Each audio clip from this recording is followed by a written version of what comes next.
రాజమండ్రి ఘటనపై ముఖ్యమంత్రి చంద్రబాబు తీవ్ర ఆవేదన వ్యక్తం చేశారు. చనిపోయిన వారి ప్రాణాలు తేలకపోయినా వారి కుటుంబ సభ్యులకు ఆసరాగా ఉండేందుకే 10 లక్షల చొప్పున నష్టపరిహారం అందిస్తున్నట్లు చెప్పారు.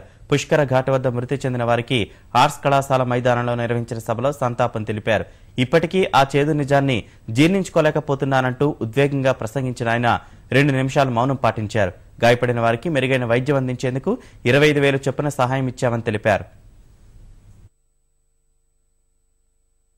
ఈ దుర్ఘటన జరగడం, అక్కడ 27 మంది చనిపోవడం చాలా బాధ కలుగుతుంది.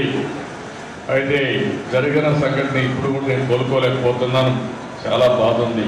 ఒక పుణ్య కార్యక్రమానికి వచ్చి ప్రాణాలు పోగొట్టుకున్నారు కాబట్టి వాళ్ళు ఎప్పుడు కూడా పునీతులు అవుతారు. ఆ కుటుంబ సభ్యులందరికీ ఒకటే విజ్ఞప్తి చేస్తున్నాం. నా ప్రగాఢ సానుభూతి తెలియజేస్తున్నాం. ప్రభుత్వం తరఫున ప్రగాఢ సానుభూతి తెలియజేసుకుంటున్నాను.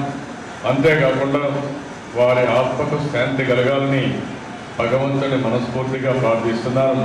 పితృదేవతలకు పిండ ప్రదానం చేయడం మనకు ఒక అలవాటు.